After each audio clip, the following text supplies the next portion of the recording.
Title: Single Dad Rescues Dog.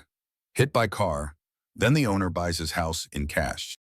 Preview paragraph teaser. He didn't do it for recognition. He didn't even expect a thank you.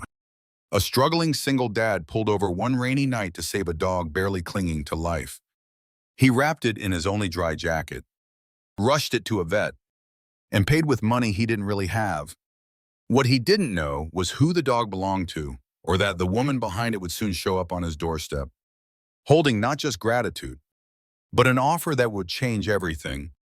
What happens when an act of kindness meets a fortune in disguise?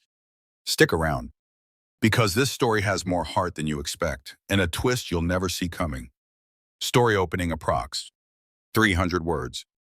The rain hadn't let up all afternoon. It came down in sheets, turning dirt roads to slush and making headlights look like ghostly beams in the fog. Luke Grady tightened his grip on the steering wheel, eyes squinting through the blur as his old pickup creaked over a pothole.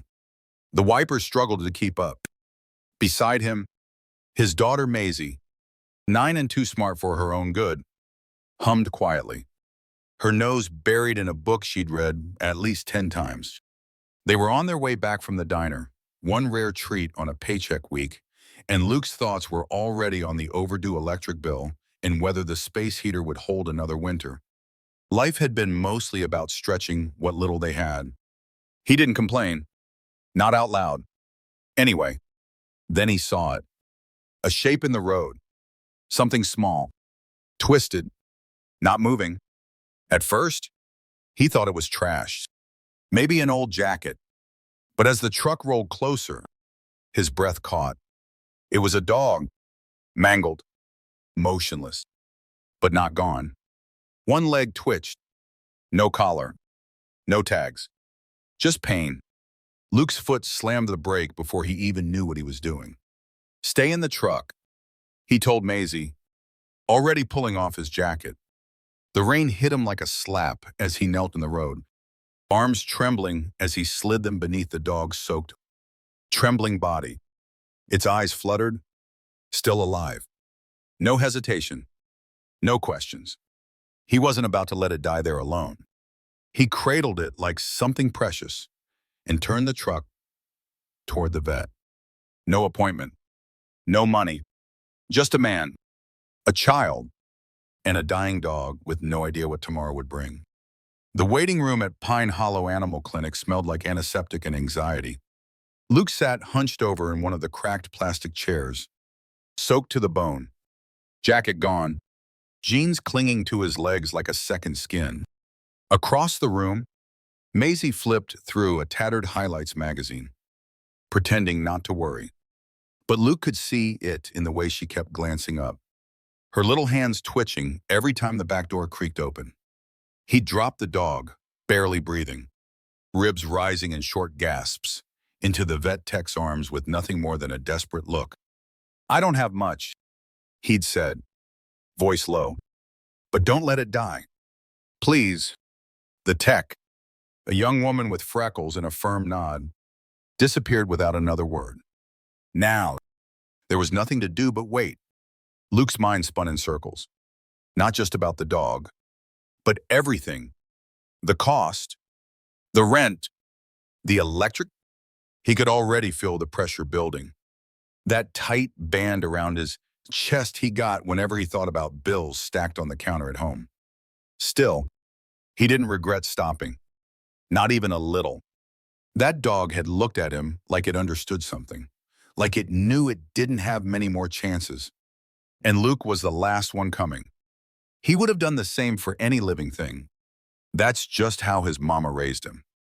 Back when kindness wasn't a luxury, but a rule. The vet finally appeared, peeling off gloves as she stepped into the room. She was older, silver-haired with clear, kind eyes, but her expression was all business. "He's stable," she said. "Internal bleeding. Some broken ribs, lacerations, but he's a fighter." Luke exhaled.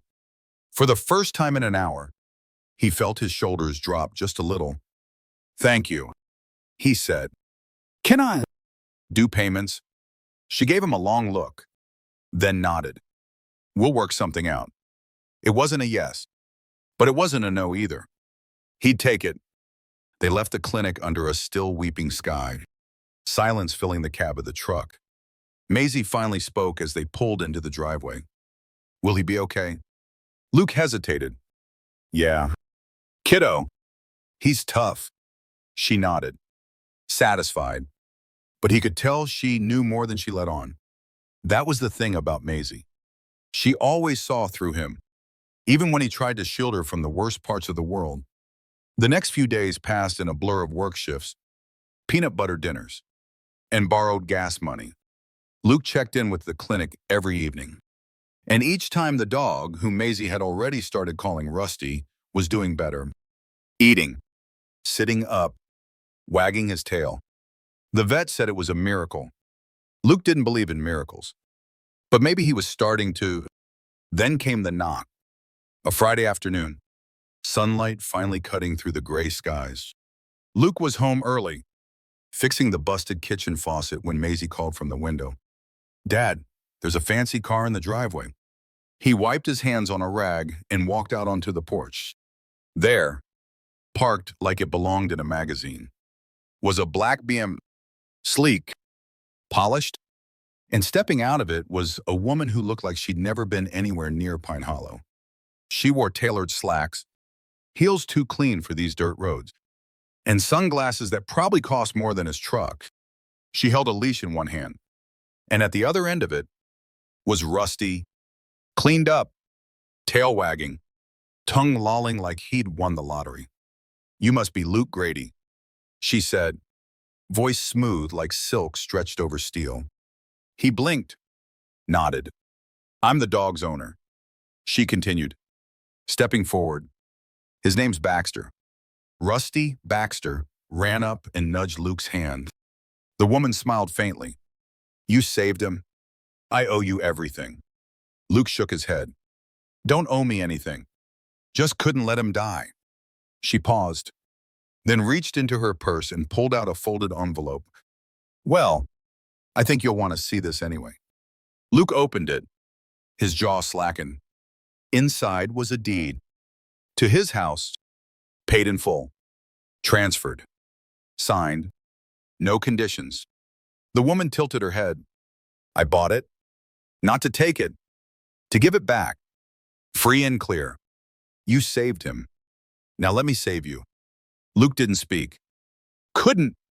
Maisie came to stand beside him, small hand curling around his. For once, there were no words, just a silence full of awe. A dog he didn't know, a woman he'd never met, and a home that, for the first time in years, finally felt safe.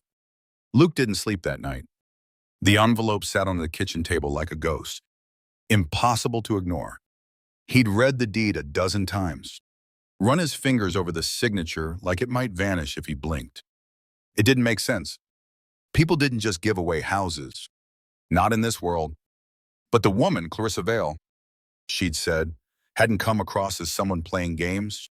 Her voice, her eyes, even the way she looked at Baxter like he was more than just a pet, it all told Luke this wasn't charity. It was something else, something bigger. Maisie had fallen asleep with Baxter curled at the foot of her bed. They were already a pair. Those two, she'd even given him a purple bandana from her dress-up box, tied loose around his neck like it was a badge of honor. Luke stood in her doorway for a while, watching them breathe in rhythm. For the first time in a long time, the weight on his chest felt lighter. Not gone, but maybe shifting. The next morning, Clarissa came back. Same car, same quiet confidence. She stepped onto the porch like she belonged there, holding 2 cups of coffee, one black, one with cream. She didn't ask if he drank it that way. Somehow, she just knew. They sat in the faded lawn chairs he'd rescued from a yard sale years ago. The silence wasn't awkward. It was patient. Finally, Luke broke it. So, what's the catch? Clarissa smiled, not surprised. No catch. You did something no one else would. You saved him. And not because you thought there was anything in it for you. I've spent a lifetime surrounded by people who only act if there's a reward. You reminded me that not everyone's like that. She told him more then, how Baxter had been a gift from her late husband, how losing him had broken something inside her she didn't realize was still fragile.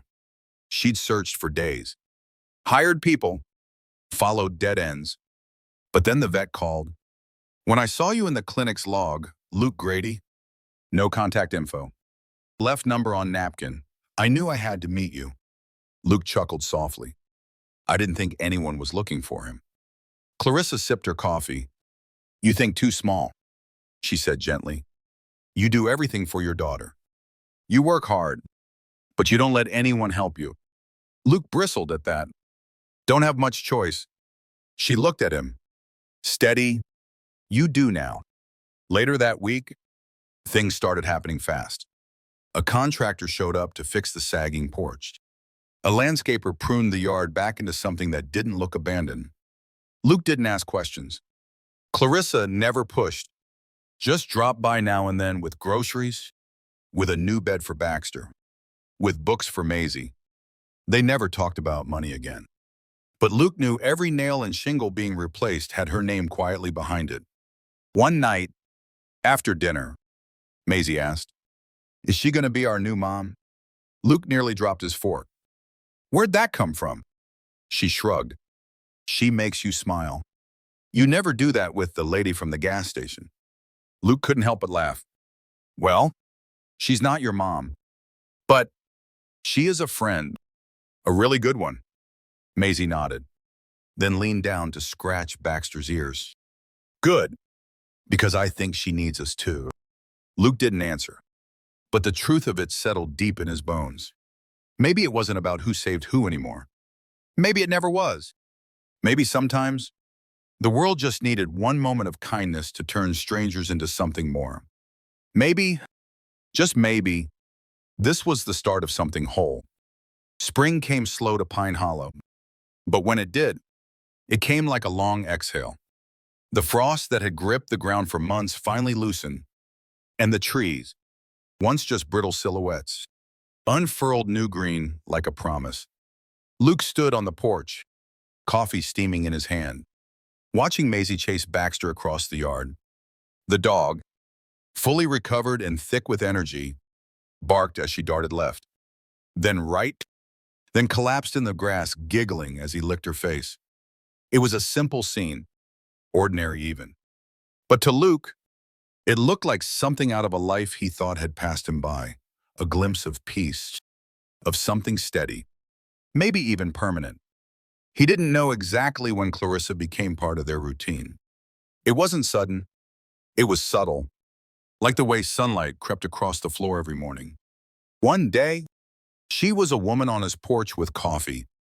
The next, she was sitting beside him at school meetings, dropping off casseroles wrapped in cloth like she'd known his favorite flavors all her life. Luke tried to stay cautious. Life had a way of giving just enough to make you reach, then yanking it back. But Clarissa wasn't in a rush. She moved slow, intentional, and she never asked for more than he was ready to give. They spent evenings talking on that same porch, about her husband, about the company she now ran with more instinct than ambition, about the quiet loneliness that money could never fix. Luke listened more than he spoke. But when he did, she never looked away. She listened like every word mattered. And that scared him more than he cared to admit. Because it meant she saw him, not the fixer of broken things, not the paycheck juggler, but the man underneath all that. And it had been a long time since anyone looked that deep. One Saturday, Clarissa brought a box with her. Maisie, always curious, peeked inside and squealed. Puppy stuff, she asked. Clarissa grinned. Not quite. It's for a garden. Luke raised an eyebrow. You starting a farm now? She shrugged. Just thought it might be nice to plant something here. Together. Luke didn't answer right away. But that afternoon, they turned the patch of weedy dirt by the fence into rows of soil. Clarissa wore jeans and boots, her hair tied back, She laughed when she got dirt on her cheek, and Maisie said she looked like a real country girl. Luke didn't say much, but when Clarissa handed him a seed packet labeled sunflowers, he took it without hesitation. Planning something felt dangerous, like betting on tomorrow.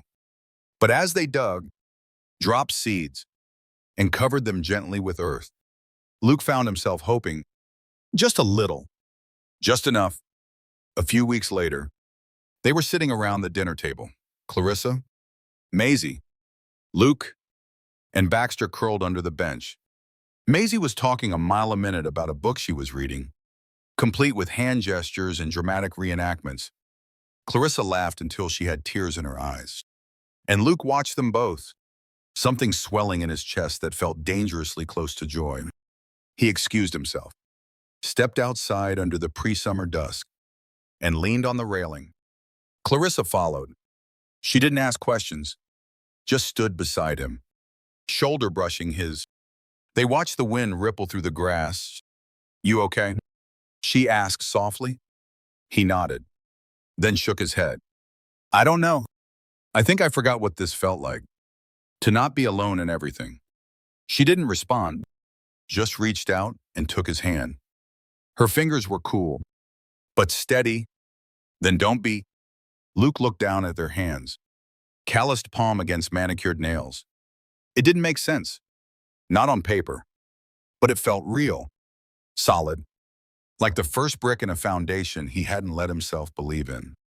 That night, after she left, Maisie climbed into his lap, her favorite blanket trailing behind her. "She's like a story, Daddy, like one of those ones where someone finds magic, but it's not glittery. It's quiet, like a wish that comes true when you're not looking." Luke pressed a kiss to her hair and held her close. Maybe it was exactly that. Not loud, not showy, just good and real. And finally theirs. The sunflowers came up in early June, tall, golden-faced, swaying like they belonged in that soil all along. Luke stood by the fence one morning, coffee warming his hands, watching Maisie inspect each one like a proud gardener. Clarissa had shown up that morning with a camera slung around her neck, barefoot in the dew-soaked grass, laughing as Baxter sprinted past her chasing shadows. It had been 3 months since that rainy night on the highway. 3 months since a broken dog stitched their stories together. And now, life felt different. Not perfect, not easy, but full, whole. And Luke didn't quite know what to do with that kind of peace. They fell into a rhythm. The three of them. Clarissa never pushed, never made things official. She just showed up, with breakfast on Sunday mornings, with a new book for Maisie, with a worn-out smile some nights when her own world got too loud. She talked about boardrooms and corporate sharks the way some folks talked about plumbing. Complicated, necessary, but never home. Pine Hollow had become her quiet place, and Luke could see it in the way she relaxed here, how she kicked off her shoes without thinking, how she laughed more easily, deeper, like someone who'd remembered something she thought she lost. Maisie thrived. She'd always been bright, but now she glowed. Her grades went up. Her drawings covered the fridge. She called Clarissa, her almost mom, one evening over dinner, then paused like she'd said something wrong. But Clarissa only smiled, reached over, and brushed a strand of hair from her face. "That's a pretty great title," she said, and no one corrected it after that. But not everyone in town saw things the same way. Pine Hollow was small, the kind of place where folks noticed when a black BMW became a regular fixture on a dirt road. Luke heard the whispers at the feed store. "She's too rich for this town. What's she doing with a mechanic? You know, she's got a mansion outside Nashville." Right? It didn't bother him at first. Not really. But one afternoon, while picking up brake pads, an old-timer leaned across the counter and said, "Careful, son.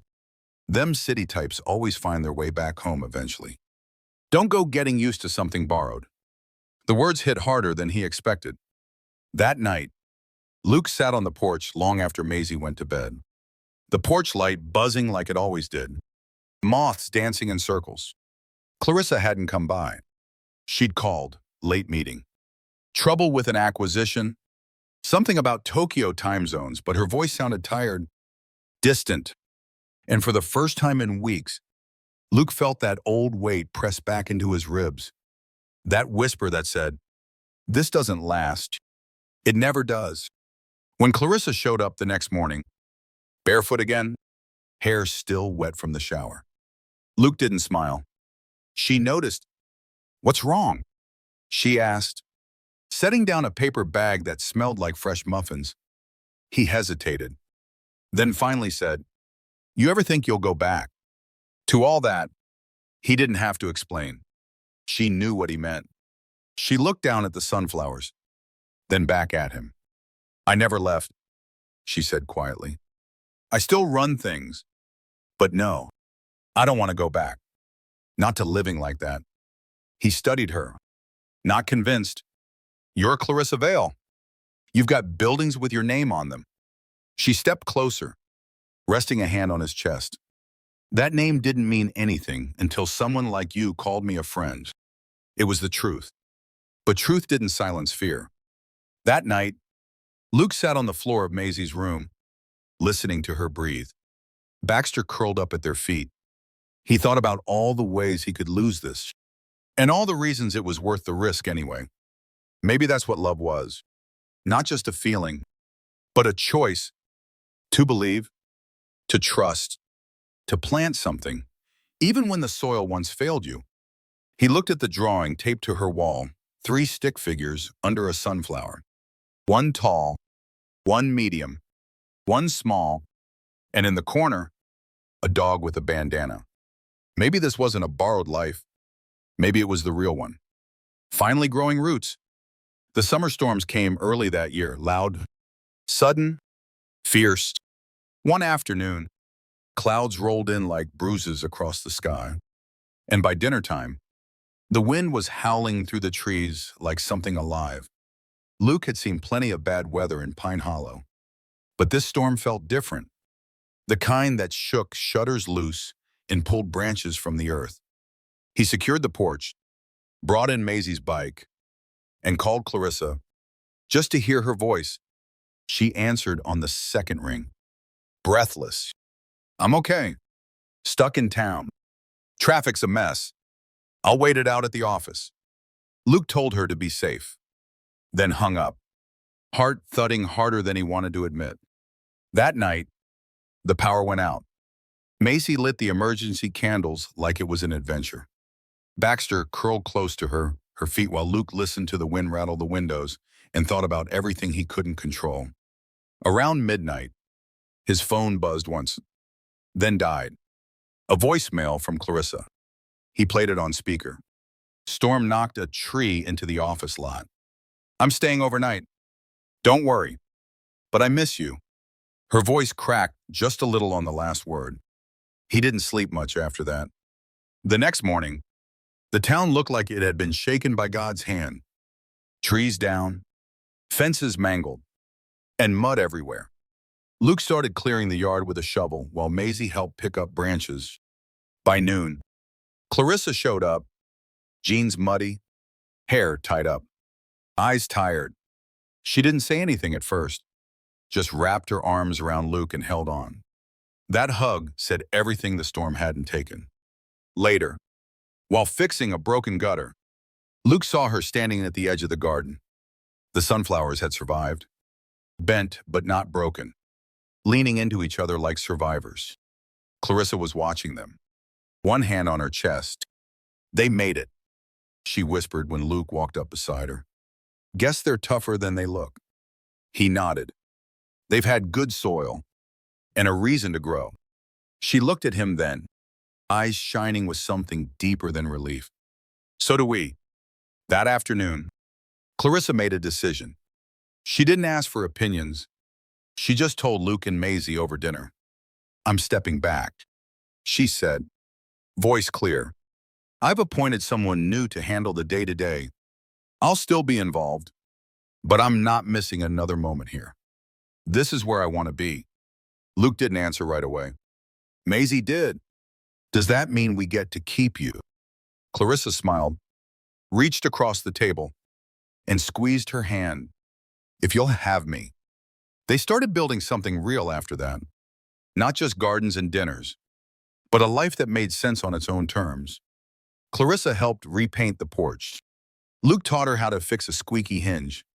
They argued over music and laughed over bad movies.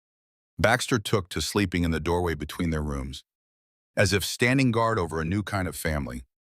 It was slow, organic, no sudden declarations or big proposals, just the steady beat of trust-growing roots. But change always brings its shadows.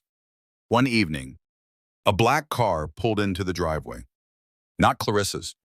Sleek, tinted windows, city plates. A man stepped out, sharp suit, polished shoes. Everything about him said he didn't belong here. He introduced himself as Darren Calloway, Clarissa's longtime legal counsel. Just a quick check-in, he said, smiling too easily. She hasn't been responding to board requests. Investors are nervous. Luke kept his tone even. She's not here right now, and this isn't her office. Darren chuckled. No, I guess not. But it's getting hard to tell where her office ends and your front porch begins. Luke didn't like the way he said it. Like something spoiled, something temporary. When Clarissa came back from town and found out, she didn't flinch. Let them worry. They've got lawyers. I've got you. But that night, Luke sat awake long after the house had gone quiet, staring at the ceiling, wondering if love was enough to hold back the world she used to belong to. Still, the next morning, Clarissa was there, barefoot, laughing, handing him coffee just the way he liked it. And maybe, just maybe, that was all the answer he needed. Fall crept in on quiet feet, softening the world with golden rust. The sunflowers had bowed their heavy heads. The air grew crisp, and Luke's breath started to fog in the mornings. Life settled into something that almost felt like a dream. He and Clarissa never spoke again about Darren or the board. She handled it in her own way, phone calls behind closed doors, brief trips to the city that always ended with her returning to the porch by sunset. She never made promises she couldn't keep. But every time she looked at Luke, he saw it in her eyes she wasn't going anywhere. Maisie had started calling her the kind of nickname that came from trust and affection. Clarissa would pick her up from school when Luke worked late, help with homework, even braided her hair in the mornings before field trips. Baxter, ever loyal, had made it his mission to follow them both wherever they went. Content as long as his family was close. It was strange. Luke thought how natural it all felt. This makeshift family stitched together by a chance encounter and a dog who refused to die. One Saturday, while splitting firewood, Luke noticed Clarissa standing at the edge of the porch, staring out at the garden. The last blooms were fading, and the soil was already going to seed. She turned to him, quiet for a moment. You ever think about what's next? He wiped sweat from his brow and looked at her. I used to think about what might fall apart. Now I think about what we can build. She nodded, then reached into her coat pocket and pulled out a small velvet box. Then maybe we build something permanent. He stared at it, stunned. Is that what I think it is? She smiled, a little nervous, a little bold. Don't worry, I'm not proposing. But I figured, maybe we could pick out something together. When it feels right, Luke didn't need to open the box. The answer was already there. In the way Maisie called out from inside. In the way Clarissa's hand slipped into his like it had always belonged. Maybe there wasn't a perfect time. Maybe there was only now. And now was finally enough. They didn't plan a big wedding. No white tents or guest lists with gold lettering. Just a simple October afternoon under the oak tree behind the house, with Maisie picking wildflowers for a bouquet and Baxter wearing a bow tie that didn't quite fit. Clarissa wore boots under her dress. Luke cleaned the mud off his best jeans, and the minister from town read the vows like he meant them. There were no cameras, no headlines, just the wind in the leaves, the warmth of hands held tight. and the kind of silence that says everything words can't. After the ceremony, they had cider and pumpkin pie on the porch. Feet up, laughter easy. Maisie declared it the best day ever, second only to the time Baxter ate an entire meatloaf and didn't even get in trouble. Clarissa pulled Luke aside just as the sun dipped behind the hills and pressed her forehead to his. "You gave me something I never knew I was missing," she whispered. "A life that feels like mine." He didn't answer with words. He just kissed her, slow and certain, like a man who knew exactly what forever felt like. Later that night, after Maisie had fallen asleep on the couch and Baxter snored beneath the coffee table, Luke and Clarissa stood in the doorway watching the stars. The house wasn't fancy. The walls still creaked, and the kitchen faucet still dripped every other morning, but it was theirs. Not just the deed, the life inside it, the laughter, the second chances, the love born from a stormy night and a wounded dog with too much fight to quit. Sometimes, the miracle isn't what saves you. It's what you choose to build after. And in the quiet of that home, on a road no map bothered to name, they built everything that mattered. Together, sometimes, life doesn't change in grand moments or loud declarations. It shifts in the quiet ones. In a roadside decision to stop for a broken dog, in a cup of coffee handed across a weathered porch, in the simple act of choosing love over fear. Luke didn't have a lot, but what he gave, his kindness, his time, his heart, was everything. And that was enough to rewrite not just his future, but Clarissa's, Macy's, and even Baxter's. Because the truth is, we never know what small act will become the seed of something extraordinary. This story is a reminder that the most powerful changes often begin with compassion. That family isn't always blood, it's who shows up, who stays, who believes. And that sometimes the greatest miracles don't come wrapped in money or fame. They come in muddy paw prints, shared meals, and the courage to open your door to something unexpected. If this story touched your heart, if it reminded you of the goodness that still exists in this world, we'd be honored if you shared it. Pass it on to someone who believes in second chances. And don't forget to follow for more real stories that speak to the soul, stories of love, redemption, and the quiet power of doing the right thing even when no one's watching. Because out here, in the moments that truly matter, that's what life is all about.